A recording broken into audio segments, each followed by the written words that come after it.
ஓம் சாந்தி. இன்றைய சாக்கார முரளியிலிருந்து பாபா கூறியுள்ள முக்கியமான கருத்துக்கள். முரளி தேதி 21/4/2025. பாபா சொல்கிறாங்க, இனிமையான குழந்தைகளே, உங்களுக்கு சக்தி கொடுப்பதற்காக பாபா வந்திருக்கின்றார். நீங்கள் ஆத்ம அபிமானியாக இருந்து புத்தியின் தொடர்பை ஒரு பாபாவுடன் கொண்டு சென்றால் உங்களுக்கு சக்தி கிடைத்து கொண்டே இருக்கின்றார் பாபா. எப்போ நமக்கு சக்தி கிடைக்குன்னு சொல்கிறார் பாபா? ஆத்ம அபிமானியாக இருந்து புத்தியினுடைய தொடர்பை பாபாவிடத்தில் இணைக்கும் பொழுது சக்தி கிடைக்கின்றார். கேள்வி: உங்களிடம் இருக்கக்கூடாத அனைத்தை விட மிகப்பெரிய அசுர சுபாவம் எது? பதில்: அசாந்தியை பரப்புவது. அசாந்தியை பரப்புவதே அனைத்தை விட மிகப்பெரிய அசுர சுபாவன்றார் பாபா. அசாந்தியை பரப்புவோர் மூலமாக மனிதர்கள் தொல்லையடைகின்றனர். அவர்கள் எங்கே சென்றாலும் அசாந்தியை பரப்புவார்கள் என்றார் பாபா. எனவே அனைவரும் பகவானிடம் அமைதியினுடைய வரத்தினை வேண்டுகின்றனர். எப்போ அசாந்தியை பரப்புவாங்க? எப்போ அசுர சுபாவம் உள்ளவருக்கோ, அசுர சுபாவம் உள்ளவர்கள் நிச்சயமாக அசாந்தியை பரப்புவார்கள். அப்போ அசாந்திக்கான காரணம் என்ன? அசுர சுபாவங்கள் தான், இல்லையா? பாடல்: தீபத்திற்கும் புயலிற்கும் நடுவில் நடக்கும் யுத்தத்திற்கான கதை. தீபம், புயல் ரெண்டுத்துக்கும் இடையே நடக்கக்கூடிய யுத்தத்திற்கான கதை இது என்ற பாடல். இனிமையான செல்லமான குழந்தைகள், பாடலின் வரியை கேட்டீர்கள். இந்த பாடல் பக்தி மார்க்கத்திற்கு உரியது. பிறகு அதனை ஞானத்திற்காக மாற்றம் செய்யப்பட்டிருக்கு. வேறு யாரும் இம்மாதிரி மாற்ற முடியாது. தீபம் என்பது என்ன, புயல் என்பது என்ன என்பதை உங்களில் கூட வரிசைப்படி முயற்சியின் அனுசாரப்படி அறிந்து கொள்ள முடியும். தீபம் என்பது எதை குறிக்கிறது? ஆத்மாவை குறிக்கிறது. ஆத்மா எனும் தீபம் மங்கிவிட்டது. தீபத்தை பிரகாசப்படுத்துவதற்காக இப்பொழுது பாபா வந்திருக்கின்றார். யாரேனும் இறந்து விட்டால் அருகில் தீபத்தை ஏற்றுகின்றனர். அதனை மிக கவனமாக பார்த்து கொள்கின்றனர். ஒருவேளை தீபம் அணைந்து விட்டால் ஆத்மாவானது இருளில் செல்ல வேண்டியதாக இருக்கும் என தீபத்தை ஏற்றுகின்றனர். சத்தியுகத்தை பற்றி பாபா சொல்கிறாரு. சத்தியுகத்தில் இது போன்ற விஷயங்கள் என்பது எதுவும் கிடையாதுன்றார். சத்தியுகத்தில் பசி என்பதற்கான விஷயமே அங்கு இருக்காது. அங்கு பொக்கிஷங்கள் பெரிய அளவில் கிடைத்திருக்கும். இங்கு ஆழ்ந்த இருள் இருக்கின்றது. கெட்டுப்போன உலகம் அல்லவா? அனைத்து ஆத்மாக்களின் தீபமானது மங்கிவிட்டது. அதிகமாக உங்களுடைய தீபமானது மிகவும் மங்கிவிட்டதுன்றார் பாபா. ஏன்னா எல்லோரை விட அதிகமான பிறவிகள் நாம் தான் எடுத்துருக்கோம், இல்லையா? கரண்ட்டு தந்தையிடமிருந்து மட்டுமே கிடைக்கும் என குழந்தைகள் அறிந்துள்ளீர்கள். கரண்ட்டுனா என்ன அர்த்தம்? சக்தி. கரண்ட் அதிகமானால் பல்பில் வெளிச்சம் அதிகமாக வெளிப்படும். இப்பொழுது நீங்கள் மிகப்பெரிய மிஷின் மூலமாக கரண்ட் அடைகின்றீர்கள். மிகப்பெரிய மிஷின் யார்? சிவபாபா. முழு உலகத்தை சேர்ந்த ஆத்மாக்களின் தீபம் மிகவும் மங்கிவிட்டது. அவர்களுக்கு கரண்ட்டு கொடுக்க வேண்டும். புத்தியின் தொடர்பை தந்தையிடம் ஈடுபடுத்துங்கள். இதுவே முக்கியமான விஷயம் என பாபா புரிய வைக்கின்றார். ஆத்ம அபிமானி ஆகுங்கள். முழு உலகத்தை சேர்ந்த பதித்த மனிதர்களை பாவனமாக ஆக்க எல்லோருடைய தீபத்தையும் பிரகாசப்படுத்துவதற்காக பாபா வந்திருக்கின்றார். ஆக எவ்வளோ பெரிய தந்தையாக இருக்கின்றார். முழு உலகத்தை சேர்ந்த மனிதர்களின் ஆத்ம தீபத்தை ஏற்றுகிறார். தந்தை யார், எப்படி தீபத்தை ஏற்றுகிறார் என யாருக்குமே தெரியாதுன்னு சொல்கிறார் பாபா. அவரை ஜோதி ஸ்வரூபம் என்று கூறுகின்றனர். அகண்ட ஜோதியினுடைய காட்சியும் கிடைக்கின்றது. மிக பிரகாசமான ஒளியினுடைய காட்சி அர்ஜுனருக்கு கிடைத்ததாகவும் அவரால் பொறுத்து கொள்ள முடியவில்லை எனவும் காட்டப்பட்டிருக்கு. அதிக கரண்ட் இருந்தது. இப்போ இந்த விஷயங்களை குழந்தைகள் நீங்கள் மட்டுமே அறிந்துள்ளீர்கள். அனைவருக்கும் நீங்கள் ஆத்மா என புரிய வைக்க வேண்டும். ஆத்மாக்கள் மேலே இருந்து இங்கு வருகின்றது. முதலில் ஆத்மா தூய்மையாக இருந்த பொழுது அதில் கரண்ட் இருந்தது. சதோ பிரதானமாக இருக்கின்றது. பொற்கால உலகத்தில் ஆத்மாக்கள் தூய்மையாக இருந்தன. பிறகு தூய்மையற்றதாக ஆகிவிடுகின்றது. தூய்மையற்ற நிலை அடைந்தவுடன் இறை தந்தையை அழைக்கின்றனர். எப்போ ஆத்மா பதித்தமாயிடுதோ அப்போது இறை தந்தை கூப்பிடுகிறது. எங்களை விடுதலை செய்யுங்கள், துக்கத்திலிருந்து காப்பாற்றுங்கள் என வேண்டுகின்றனர். விடுதலை செய்வதும் பாவனமாக்குவதும் இரண்டும் வெவ்வேறு விஷயங்களாகும். யார் மூலமாகவோ பதித்த நிலை அடைந்தனர். எனவே பாபா வாருங்கள், விடுதலையும் செய்யுங்கள், பாவனமாகவும் ஆக்குங்கள், இங்கிருந்து சாந்திதாம் அழைத்து செல்லுங்கள், அமைதிக்கான வரம் கொடுங்கள் என்றெல்லாம் கேட்கின்றனர். இங்கு அமைதியாக இருக்க முடியாதுன்றார் பாபா. அமைதியானது சாந்திதாமத்தில் மட்டுமே இருக்கும் என பாபா புரிய வைக்கின்றார். சத்தியத்தில் ஒரு தர்மம், ஒரு அரசாங்கம் இருந்த பொழுது அமைதி இருக்கும், எந்த குழப்பமும் இல்லை. இங்கே மனிதர்கள் அசாந்தியின் காரணமாக தொல்லை அடைகின்றனர். ஒரே வீட்டிற்குள் எத்தனை சண்டைகள் ஏற்படுகிறது என்றார். கணவன் மனைவிக்கு இடையே சண்டை ஏற்பட்டால் தாய், தந்தை, குழந்தைகள், சகோதரன், சகோதரி அனைவரும் தொல்லை அடைகின்றனர். அசாந்தியான மனிதர்கள் எங்கே சென்றாலும் அசாந்தியை பரப்புவார்கள். ஏன்னா அசுர சுபாவம் அல்லவன்றார் பாபா. அப்போ அசுர சுபாவம் இருக்கக்கூடிய காரணத்தினால தான் என்ன பண்ணுறாங்க, அசாந்தியை பரப்புகின்றார்கள் என்றார். சத்தியம் சுகமான உலகம் என உங்களுக்கு தெரியும். அங்கே சுகம், சாந்தி இரண்டும் இருக்கும். பரந்தாமத்தில் அமைதி மட்டுமே இருக்கும். எனவே இனிமையான அமைதியான வீடு என அழைக்கப்படுகிறது. உங்களுக்கு முக்தி வேண்டுமெனில் தந்தையை நினைவு செய்யுங்கள் என முக்தி தான் வேண்டுபவர்களுக்கு இதனை மட்டுமே நீங்கள் புரிய வைக்கின்றார். முக்திக்கு பிறகு ஜீவன் முக்தி அவசியம் ஏற்படும். முதலில் ஜீவன் முக்தியில் இருந்து பிறகு ஜீவன் பந்தனத்தில் வருகின்றனர். பாதி பாதி கால அளவு என்றார் பாபா. ஜீவன் முக்தி, ஜீவன் பந்தனம் பாதி பாதி கால அளவாகும். சதோ பிரதானத்திலிருந்து சதோ ரஜோ தமோ நிலைக்கு அவசியம் வரணும். கடைசியில் ஓரிரு பிறவிகள் எடுப்பவர்களால் அப்படி என்ன சுகம் துக்கத்தை அனுபவிக்க முடிகின்றார். ஏன்னா அவங்க எடுக்கக்கூடிய பிறவிகளே 1-2 தான் இல்லையா. அப்போ அந்தளவுக்கு அவங்க சுகத்தையும் அனுபவிக்க மாட்டாங்க, துக்கமாக அவங்களுக்கு அதிகமாக இருக்காது.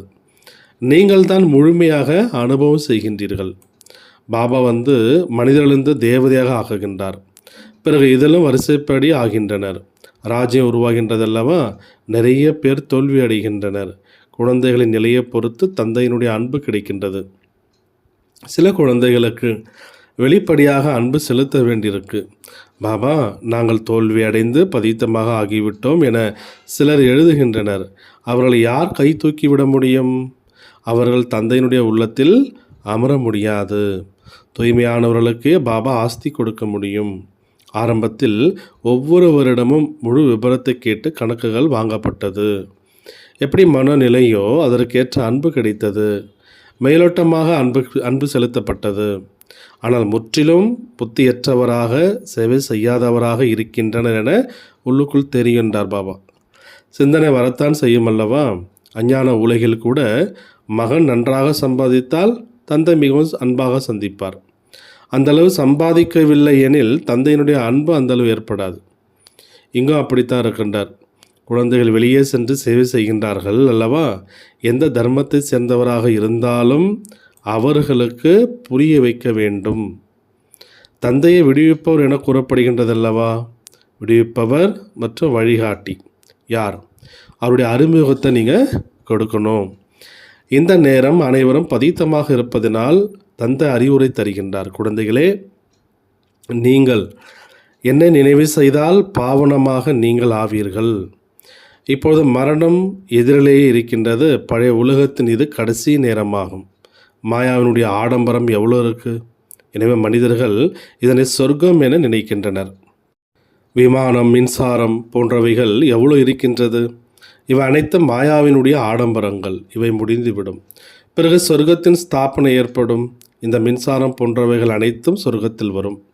இதை பற்றி நன்கு தெரிந்தவர்கள் அங்கு தேவைப்படுவார்கள் அல்லவா. இல்லையெனில் சொர்க்கத்தில் இவை எப்படி வர முடிகின்றார்?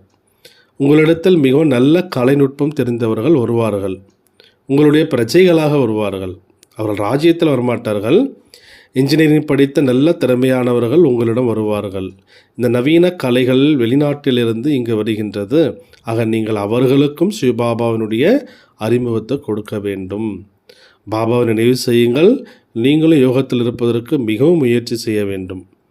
இதில்தான் மாயாவினுடைய புயலும் அதிகமாக வருகின்றது. மனதால் என்னை மட்டுமே நினைவு செய்யுங்கள் என்று மட்டுமே பாபா கூறுகிறார். கிறிஸ்துவும் அவருடைய படைப்பு தான். பரமாத்மா மட்டுமே படைப்பவர் ஆவார். மற்ற அனைவரும் படைப்புகள். ஆஸ்தியானது படைப்போர் மூலமாகவே கிடைக்கின்றது. இம்மாதிரியான நல்ல விஷயங்களை எழுதி கொள்ள வேண்டும்ன்றார். இந்த மாதிரியான நல்ல விஷயங்களை எழுதி கொள்ள வேண்டும்.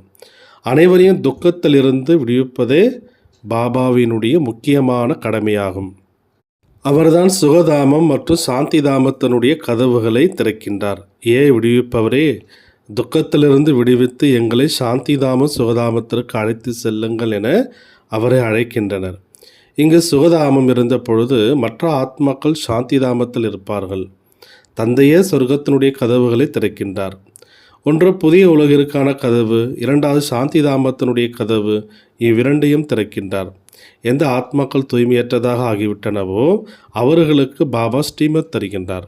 தன்னை ஆத்மா என புரிந்து என்னை நினைவு செய்தால் உங்களுடைய பாவங்கள் நீங்கிவிடும். யாரெல்லாம் முயற்சி செய்கின்றார்களோ அவர்கள் தன்னுடைய தர்மத்தில் உயர்ந்த பதவியை அடைவார்கள். முயற்சி செய்யவில்லை எனில் குறைவான பதவி தான் அடைவாங்கன்றார். நல்ல நல்ல விஷயங்களை எழுதி வைத்து கொண்டால் சரியான நேரத்தில் பயன்படும். ஆத்மா சின்னஞ்சிறிய நட்சத்திரமாக இருக்கின்றது. இந்த கண்களால் பார்க்க முடியாது. திவ்யமான பார்வையால் காட்சி ஏற்படும். புள்ளியாக இருப்பதால் பார்ப்பதில் என்ன லாபம் இருக்குது? தந்தையும் அவ்வாறு புள்ளியாக இருக்கிறார். அவர் பரமாத்மா என அழைக்கப்படுகின்றார். ஆத்மா ஒரே ரூபத்தில் தான் இருக்கின்றது. ஆனால் அவர் சுப்ரீமாக இருக்கின்றார். ஞானக்கடலாக, ஆனந்த கடலாக, விடுவிப்பவராக மற்றும் வழிகாட்டியாக இருக்கின்றார். அவருக்கு அதிகமாக மகிமை செய்யப்பட வேண்டும். எப்பொழுது தந்தை வருகின்றாரோ அப்பொழுதுதான் அனைவரையும் அழைத்து செல்ல முடியும் அல்லவா? அவர் ஞானம் தருவார். ஆத்மா எந்த அளவு சிறிய புள்ளியாக இருக்கின்றதோ அந்த அளவே நானும் இருக்கின்றேன்றார். ஞானத்தையும் ஒரு சரீரத்தில் பிரவேசமாகி கொடுக்கின்றேன். ஆத்மாவின் அருகில் அமருகின்றேன். என்னிடத்தில் சக்தி இருக்கின்றது. சரீரம் கிடைத்தவுடன் அதிகாரம் விடுகிறது. இவருடைய சரீரத்தின் மூலம் புரிய வைக்கின்றேன். இவரைத்தான் ஆதாம் என கூறப்படுகிறது. ஆதாம் என்பவரே முதல் மனிதர் ஆவார். மனித வம்சம் ஏற்படுகின்றதல்லவா? இவர் தாய் தந்தையாகவும் ஆகின்றார். இவர் மூலமாக படைப்பு உருவாகின்றது. எந்த குழந்தைகளுக்கு நன்கு தாரணை ஏற்படுகிறதோ அவர்களுக்கு மிகவும் மகிழ்ச்சி இருக்கும். ஒருபொழுதும் சோர்வு ஏற்படாது. யாரேனும் புரிந்து கொள்ளாமல் இருந்தால் சோம்பலில் முறித்து கொள்வார்கள்ன்றார். இங்கே உங்களுக்கு ஒருபொழுதும் சோம்பல் வரக்கூடாது. வருமானம் ஏற்படும் நேரத்தில் ஒருபொழுதும் சோம்பல் வராதுன்றார். வாடிக்கையாளர் வரவில்லை எனில் வியாபாரம் மந்தமாக இருக்கும். சோம்பல் ஏற்படும். இங்கு கூட தாரணை ஏற்படாமல் போய்விடுகிறது. சிலருக்கு முற்றிலும் புரியவில்லை. ஏனென்றால் தேக அபிமானம் இருக்குது. ஆத்ம அபிமானியாக அமர முடியாமல் வெளி விஷயங்கள் ஏதாவது நினைவில் வருகின்றன என்றார். அவர்களால் முக்கிய விஷயங்களை கூட குறித்து கொள்ள முடியல என்றார். இந்த விஷயங்கள் மிகவும் நன்றாக இருக்கிறது என திறமையான புத்தி உடையவர்கள் உடனே குறித்து கொள்கின்றனர். இங்கு அமர்ந்தாலும் எதையும் புரியாமல் சிலர் இருக்கின்றனர். தாரணை இல்லை, புத்தி மந்தமாக இருக்கின்றார். தாரணை ஆவதில்லை என சிலர் கூறுகின்றனர். ஆக பாபா என்ன செய்ய முடியும்? இது உங்களுடைய கர்மத்துடைய கணக்குன்றார் பாபா. இது உங்களுடைய கர்மத்தினுடைய கணக்கு வழக்குகளாகும். பாபா ஒரே மாதிரியான முயற்சியே செய்ய வைக்கின்றார். உங்களுக்கு அதிர்ஷ்டம் இல்லை எனில் என்ன செய்ய முடியும்? பள்ளியில் படிப்பவர்களில் சிலர் தேர்ச்சியும் சிலர் தோல்வியும் அடைகின்றனர். இங்கு எல்லையற்ற படிப்பினை எல்லையற்ற தந்தை கற்பிக்கின்றார். வேறு தர்மத்தை சேர்ந்தவர்கள் கீதையினுடைய விஷயங்களை புரிந்து கொள்ள மாட்டார்கள்ன்றார். தேசத்தை பொறுத்து நீங்கள் புரிய வைக்கணும். முதலில் உயர்ந்ததிலும் உயர்ந்த தந்தையினுடைய அறிமுகத்தை நீங்கள் கொடுக்கணும். தாரணைக்கான முக்கிய சாரம் ஃபர்ஸ்ட் பாயிண்ட். படிப்பில் மிகவும் வருமானம் இருக்குது. எனவே மிகுந்த மகிழ்ச்சியோடு வருமானத்தை நீங்கள் சம்பாதிக்க வேண்டும். படிக்க நேரத்தில் சோம்பல் அடைவது, புத்தி யோகம் அங்கும் இங்கும் அலைவது கூடாது. விஷயங்களை குறித்து கொண்டு தாரணை செய்யணுன்றார் பாபா. பாபா என்னென்ன முக்கியமான விஷயங்கள் கூறுகின்றாரோ அந்த விஷயங்களை குறித்து கொண்டு அதை நீங்கள் கடைபிடிக்க வேண்டும். செகண்ட் பாயிண்ட், தூய்மையாக ஆகி பாபாவினுடைய உளப்பூர்வமான அன்பை அடைவதற்கான அதிகாரி ஆக வேண்டும். சேவையில் திறமைசாலியாக ஆக வேண்டும். நல்ல முறையில் வருமானம் செய்து செய்விக்க வேண்டும்.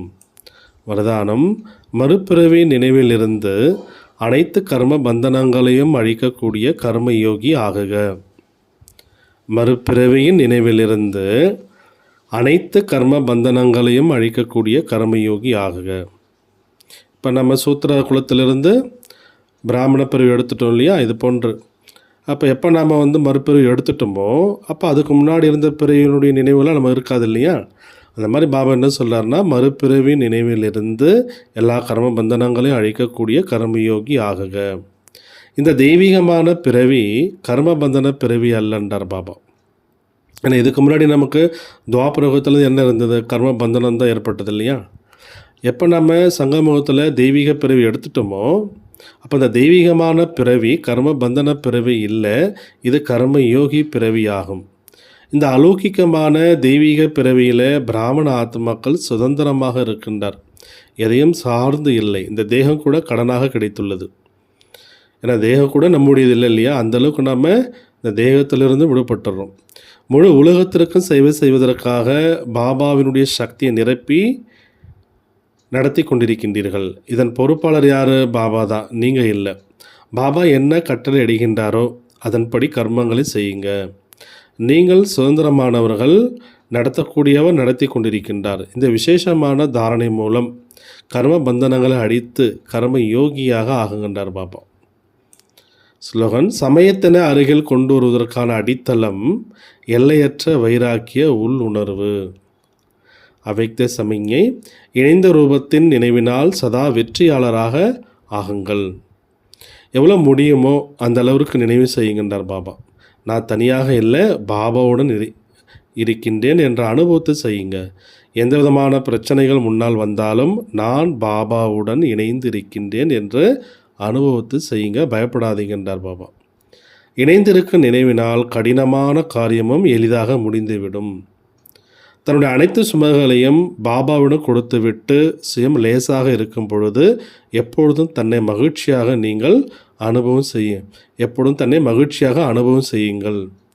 மேலும் பரிஸ்தாவிற்கு சமமாக நடனமாடுங்கள்.